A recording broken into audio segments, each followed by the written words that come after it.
तुम्हाला माहिती आहे का, या पद्धतीने जर गवारीची रस्सा भाजी बनवली ना, तर एकच्या ऐवजी घरचे 2 पोळ्या नक्की खातील. त्यासाठी गॅसवर कढई गरम करायला ठेवली आहे. त्यामध्ये इथे मी 250 ग्रॅम गवारी स्वच्छ साफ करून घेतली आहे. ती घालायची. 1 छोटा चमचा तेल घालायचं. हलकेसे डाग पडेपर्यंत गवारी मध्यम आचेवरती भाजून घ्यायची. भाजून घेतलेली गवारी एका ताटामध्ये किंवा बाउलमध्ये काढायची. पुन्हा तीच कढई गरम करायला ठेवायची. त्यामध्ये 2 चमचे तेल घालायचं. तेल गरम झाले की अर्धा चमचा जिरे घालायचे. जिरे छान तडतडले की एक चिरलेला कांदा घालायचा. कांदा हलका सोनेरी रंग येईपर्यंत त्यानंतर अर्धा चमचा हळद, अर्धा चमचा गरम मसाला, अर्धा चमचा काश्मीरी लाल मिरची पावडर, 2 चमचे कांदा लसूण मसाला घालायचा. एक अर्धा मिनिटं परतून घ्यायचं. त्यानंतर थोडंसं पाणी घालायचं. पावडर मसाल्यांचा कच्चेपणा जाईपर्यंत, तेल सुटेपर्यंत पाण्यासोबत मसाला परतून घ्यायचा.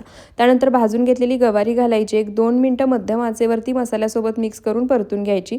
झाकण ठेवून मंद आचेवर वाफ काढायची. त्यानंतर झाकण काढायचं. पुन्हा एकदा गवारी एकसारखी मिक्स करायची आणि 2 ग्लास पाणी घालायचं. इथे मी 3 लोकांसाठी ही रस्सा भाजी बनवते. त्यानुसार पाणी घातले. तुम्हाला जेवढ्या लोकांसाठी बनवायचे आहेत त्यानुसार तुम्ही यामध्ये पाण्याचं प्रमाण कमी जास्त करू शकता.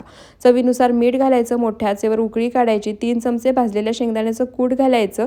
मिक्स करून मंद आचेवरती एक 15 ते 20 मिनिटं ही गवारीच्या शेंगेची रस्सा भाजी शिजवून घ्यायची.